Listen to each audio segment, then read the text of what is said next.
Class 12 UP board के प्यारे विद्यार्थियों, स्वागत है आप सभी का शिवम लेक्चरर में। साहित्यिक हिंदी का पेपर है जो 18 फरवरी 2026 के लिए सबसे ज़्यादा महत्वपूर्ण है। मेरे प्यारे बच्चों, पूरा पेपर एकदम अच्छे से आंसर के साथ हल करके आपको बताने वाले हैं, तो आप लोग वीडियो को पूरा अंत तक देखिएगा। समय 3 घंटे 15 मिनट का होता है मेरे प्यारे बच्चों, और पूर्णांक होता है 100 का। यहाँ पर थोड़ा सा निर्देश देख लेते हैं। निर्देश में क्या है? प्रारंभ के 15 मिनट परीक्षार्थियों को प्रश्न पत्र पढ़ने के लिए निर्धारित है। इस प्रश्न पत्र में 2 खंड हैं। दोनों खंडों के सभी प्रश्नों के उत्तर देना अनिवार्य है। तो सभी लोग वीडियो को कर देंगे लाइक, चैनल पर नए होंगे चैनल को सब्सक्राइब, शेयर। चलिए वीडियो को शुरू करते हैं। खंड का प्रश्न नंबर 1 का है सदल मिश्र की रचना है भारत दुर्दशा, नासकेतोपाख्यान, बेताल पच्चीसी, सुख सागर। तो सदल मिश्र की रचना है नासकेतोपाख्यान, दूसरा ऑप्शन राइट हो जाएगा। सुख सागर मुंशी सदा सुखलाल की है। बेताल पच्चीसी लल्लू लाल की है। और भारत दुर्दशा भारतेंदु हरिश्चंद्र की, भारत दुर्दशा भारतेंदु हरिश्चंद्र की है।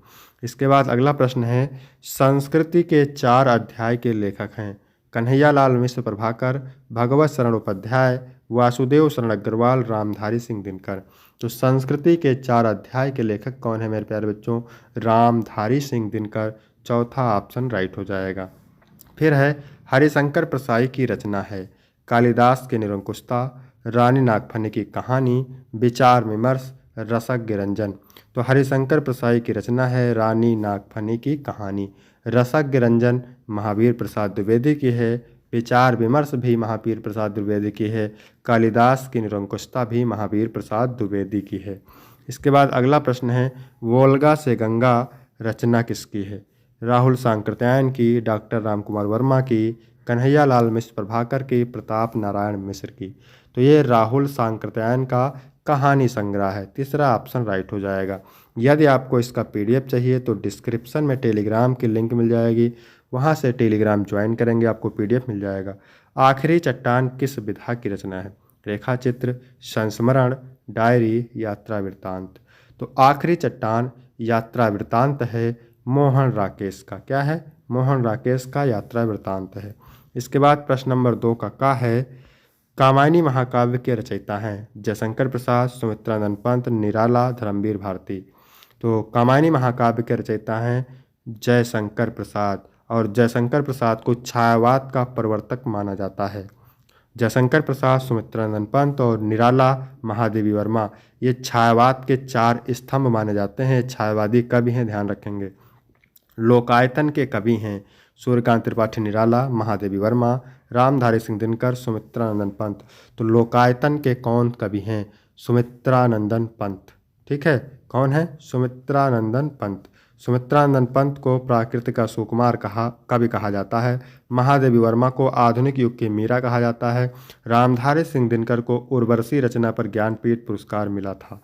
ठीक है, इसके बाद अगला प्रश्न है संसद से सड़क तक रचना है मुक्तिबोध की है, धूमिल की है, नागार्जुन की है, अज्ञेय की है।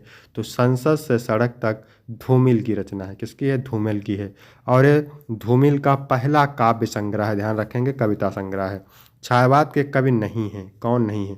सुमित्रानंद पंत हैं, जयशंकर प्रसाद हैं, महादेवी वर्मा हैं, ठीक है, और सूर्यकांत त्रिपाठी निराला हैं।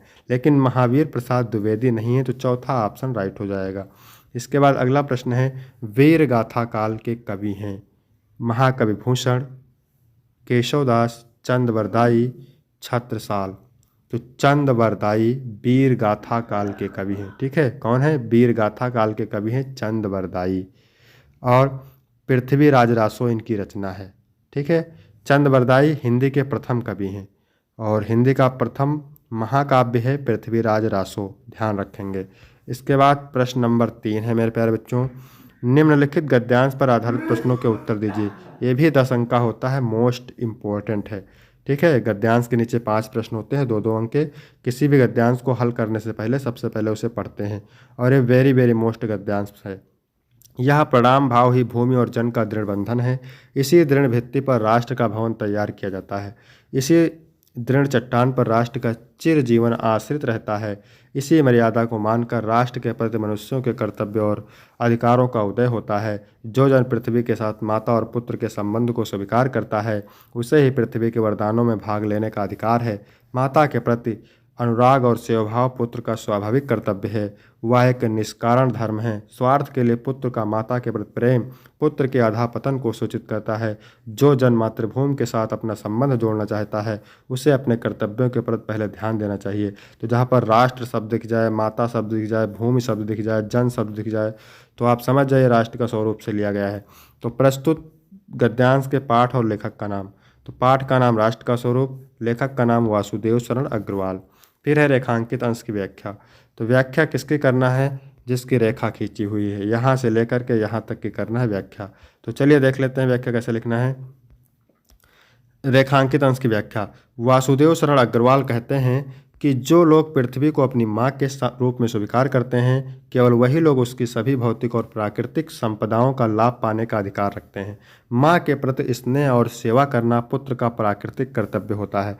यह एक ऐसा धर्म है जिसे बिना किसी स्वार्थ के निभाना चाहिए। अगर कोई पुत्र स्वार्थ के लिए अपनी माँ से प्रेम करता है तो यह उसकी नैतिक गिरावट को दर्शाता है। इसके बाद अगला प्रश्न है, पृथ्वी के साथ किस प्रकार का संबंध रखना चाहिए? तो पृथ्वी के साथ माता और पुत्र का संबंध रखना चाहिए। यह संबंध प्रेम, आदर और सेवा से भरा होना चाहिए। राष्ट्र का भवन किस पर आधारित होता है? तो राष्ट्र का भवन उस दृढ़ भित्ति पर आधारित होता है जो भूमि और जन के बीच के प्रेम और समर्पण के रिश्ते से बनती है। इसके बाद में है, राष्ट्र के प्रति जन का कर्तव्य क्या है? तो राष्ट्र के प्रति जन का कर्तव्य है कि वह अपनी मातृभूमि के प्रति प्रेम और सेवा भाव रखे, उसे अपने स्वार्थ से ऊपर रखे और उसके संरक्षण व समृद्धि के लिए कार्य करे। फिर यहाँ पे अथवा करके दिया है, भी मोस्ट इम्पोर्टेंट है। भगवान बुद्ध ने मार विजय के बाद वैरागियों की पलटन खड़ी की थी। असल में मार मदन का भी नामांतर है। कैसा मधुर और मोहक साहित्य उन्होंने दिया, पर ना जाने कब यक्षों के वज्रपाणि नामक देवता इस वैराग्य परवण धर्म में घुसे और बोधिसत्वों के शिरोमणि बन गए। फिर वज्रयान का अपूर्व धर्म मार्ग प्रचलित हुआ। त्रिरत्नों में मदन देवता ने आसन पाया। वह एक अजीब आंधी थी। इसमें बौद्ध बह गए, शैव बह गए, शाक्त बह गए। उन दिनों श्री सुंदरी साधनम तत्प्रणम योगश्चा भोगश्चा करस्थ योग की महिमा प्रतिष्ठित हुई। काव्य और शिल्प के मोहक अशोक ने अभिचार में सहायता दी। ठीक है, तो पहला क्वेश्चन है, उपयुक्त गद्यांश के पाठ और लेखक का नाम। पाठ का नाम अशोक के फूल, लेखक का नाम हजारी प्रसाद द्विवेदी।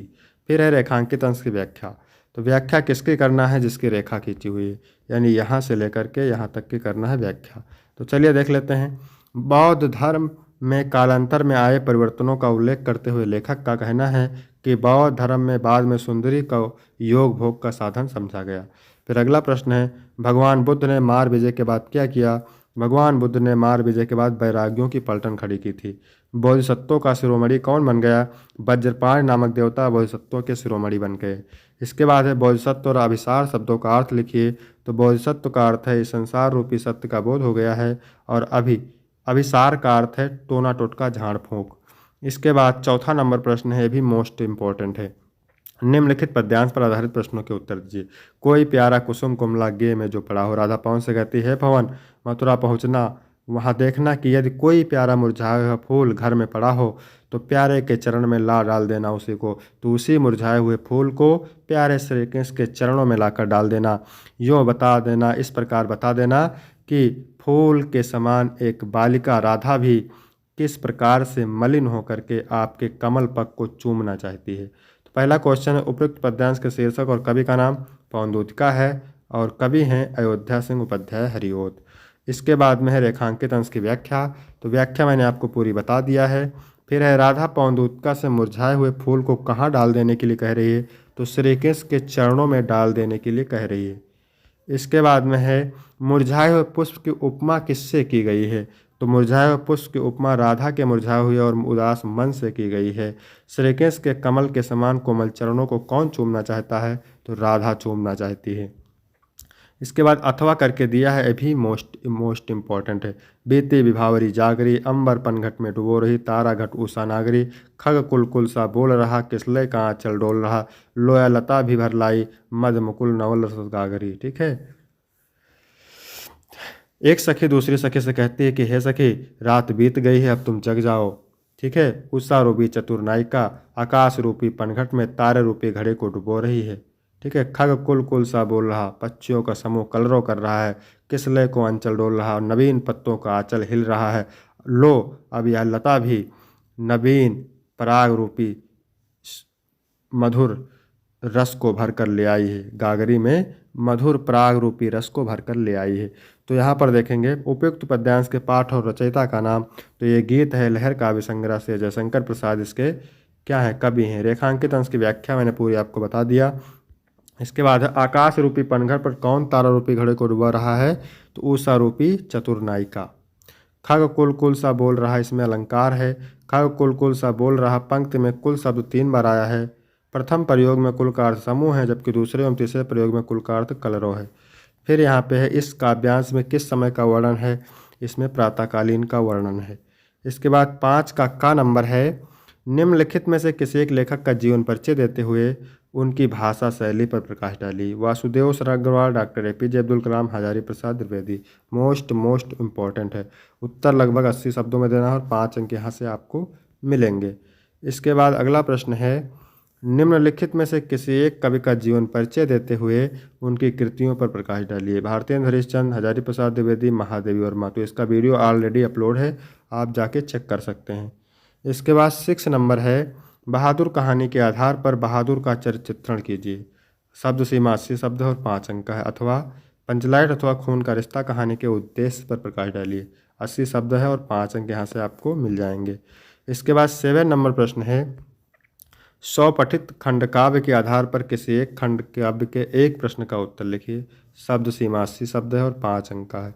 तो ये अलग अलग जिले के लिए अलग अलग खंड काव्य है, तो इसको आप जरूर तैयार करेंगे। फिर है खंड खा, प्रश्न नंबर 8 का निम्नलिखित संस्कृत गद्यांशों में से किसी एक का संदर्भ सहित हिंदी में अनुवाद कीजिए। 7 अंक का है, 2 अंक संदर्भ के लिए, 5 अनुवाद के लिए। मोस्ट इंपॉर्टेंट है। तदाह कदाचित द्वारपाल आगत्य महाराजम भोजपराह। तब किसी द्वारपाल ने आकर के महाराज भोज से कहा, कोपी न अवशेषो विद्वान द्वार वर्तते इति। लंगोटी मात्र पहने हुए एक दरिद्र विद्वान द्वार पर खड़ा है। राजा प्रवेशा इति, राजा ने कहा उसे अंदर लाओ। ततः प्रविष्टा सह कवि भोजम आलोक की अध में दरिद्र्यो नाशो भविष्यति। तब प्रविष्ट होकर अंदर आकर के उस कवि ने महाराज भोज की ओर देख करके, आज मेरी दरिद्रता का नाश हो जाएगा, मत तो ऐसा मान करके तुष्टो माने संतुष्ट होकर के खुशी के आंसू बहाए। राजा तमा आलोक की प्राह कवे किम रोदसी। राजा ने उसकी ओर देख करके कहा, कवि तुम क्यों रोते हो। तब कवि रहा राजन, तब कवि ने कहा, अकर्ण मध्य गृहस्थम, मेरे घर की दशा को सुनिए। संदर्भ कैसे लिखना है, प्रस्तुत गद्यांश हमारी पाठ्यपुस्तक संस्कृत के भोजस्योदार्यम नामक पाठ से अवतरित है। फिर अथवा करके दिया है, ये भी मोस्ट इम्पॉर्टेंट है। संस्कृत का साहित्य सरस और व्याकरण सुनिश्चित है। उसके गद्य पद्य में ललित भावों को समझने की अद्वितीय शक्ति और सुनने की मधुरता है। अधिक कहने से क्या, चरित्र के निर्माण में जैसी प्रेरणा संस्कृत साहित्य देता है, वैसी प्रेरणा कोई भी साहित्य नहीं देता है। मूलभूत मानवीय गुणों की जैसी विवेचना संस्कृत साहित्य में है, वैसी विवेचना किसी भी साहित्य में नहीं है। दया, दान, पवित्रता, उदारता, निंदा न करना, क्षमा करना, अन्य अनेक गुण इस साहित्य के अध्ययन से उत्पन्न होते हैं। संदर्भ लिखेंगे, प्रस्तुत गद्यांश हमारी पाठ्यपुस्तक संस्कृत के संस्कृत भाषाएं महत्तम नामक पाठ से अवतरित है। इसके बाद यहाँ पे खा दिया हुआ है, निम्नलिखित संस्कृत पद्यांशों में से किसी एक का संदर्भ सहित हिंदी में अनुवाद कीजिए। तो भी कितने अंक का है, 7 अंक का है। यानी प्रोच्छे कार्य हंतारम प्रतिच्छे प्रियवादनम, पीठ पीछे काम बिगाड़ने वाले और सामने मीठे बोलने वाले व्यक्ति को उसी प्रकार छोड़ देना चाहिए जैसे विष से भरा घड़ा हो जिसके ऊपरी भाग में दूध हो। ठीक है, मोस्ट इम्पॉर्टेंट है। प्रस्तुत श्लोक हमारी पाठ्यपुस्तक संस्कृत के सुभाषित रत्नान नामक पाठ से अवतरित है।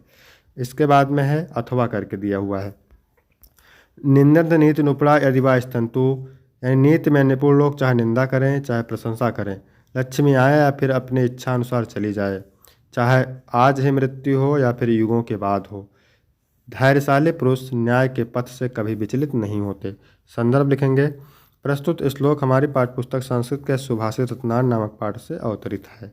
ठीक है, इसके बाद 9 नंबर प्रश्न है, निम्नलिखित में से किन्हीं 2 प्रश्नों के उत्तर संस्कृत में देना है। तो 2 प्रश्न आपको करना रहेगा यहाँ से और 4 अंक आपके मिल जाएंगे। ठीक है, इसके बाद 10 का खा और गा है, शांत रस अथवा करुण रस की परिभाषा लिखकर एक उदाहरण दीजिए।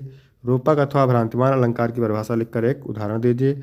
चौपाई अथवा कुंडलीय छंद का उदाहरण परिभाषा लिखिए। 6 अंक यहाँ से आपको मिल जाएंगे। इसके बाद 11 नंबर प्रश्न है, निम्नलिखित में से किसी एक विषय पर निबंध लिखना है। 9 नंबर मिलेंगे यहाँ से। कितने मिलेंगे? 9 नंबर। बेरोजगारी की समस्या, भारतीय कृषक की समस्याएं, विज्ञान और आधुनिकता, देशाटन से लाभ। इनका वीडियो मैंने ऑलरेडी अपलोड कर रखा है, तो आप जाके चेक कर सकते हैं। फिर 12 का पहला है चैनम का संधि विच्छेद चे प्लस अनम होता है। क्या होता है? चे प्लस अनम। निश्चला का संधि विच्छेद, तो निश्चला का संधि विच्छेद होता है निस प्लस छला। क्या होता है? निस प्लस छला। फिर है अंतर्राष्ट्रीय का संधि विच्छेद। अंतर्राष्ट्रीय का संधि विच्छेद होता है अंतः प्लस राष्ट्रीय। क्या होता है? अंतः प्लस राष्ट्रीय, अंतः प्लस राष्ट्रीय। ठीक है। इसके बाद है निम्नलिखित में से किसी एक का विग्रह करके समास का नाम लिखिए। तो प्रतिदिनम में है अव्ययीभाव समास, इसमें प्रति उपसर्ग है। पीत कमलम कर्मधारय समास है। नीलकंठ बहुव्रीहि समास है। इसके बाद 13 नंबर प्रश्न है सड़क दुर्घटना में घायल मित्र को सांत्वना देने के लिए एक पत्र लिखिए। वेरी वेरी मोस्ट इम्पोर्टेंट है। अथवा विद्यालय की वाद विवाद प्रतियोगिता में प्रथम स्थान प्राप्त करने पर अपने छोटे भाई को बधाई देते हुए एक पत्र लिखिए। मोस्ट इम्पोर्टेंट है। फिर 14 का पहला है निम्नलिखित में से किसी एक शब्द के धातु एवं प्रत्यय का योग स्पष्ट कीजिए। पठित में पठ शब्द है। क्या है? पठ शब्द है और तो प्रत्यय है। दत्ता में दा धातु है और अक्त प्रत्यय है। पठनियम में पठ धातु है और अनियर प्रत्यय है। इसके बाद है अगला प्रश्न निम्नलिखित में से किसी एक शब्द में प्रत्यय लिखिए। तो बुद्धिमान में क्या है? बुद्धिमान बुद्धि शब्द है और मतुप प्रत्यय है। कौन सा प्रत्यय है? मतुप। कटुता में कटु शब्द है, तल प्रत्यय है। इसके बाद खा नंबर है इसका रेखांकित पदों में से किसी एक पद में प्रयुक्त विभक्ति तथा संबंध नियम का उल्लेख कीजिए। यहाँ से 2 अंक आपको मिलेंगे। रामेश पादेन खज्जा, यानी रामेश पैर से लिंगड़ा है। एनांग विकारा से तृतीय विभक्ति है। नमो भगवते वासुदेव, नमो भगवते चतुर्थी विभक्ति है इसमें। अग्ने स्वाहा अभिता परिता समयानिक सहा प्रतियोगी, इसके अर्थ में चतुर्थी विभक्ति है। तो मेरे प्यारे बच्चों वीडियो कैसा लगा? वीडियो अच्छा लगा हो तो वीडियो को लाइक करेंगे, चैनल को सब्सक्राइब करेंगे। फिर मिलते हैं आपको अगले वीडियो में, तब तक के लिए जय हिंद जय भारत।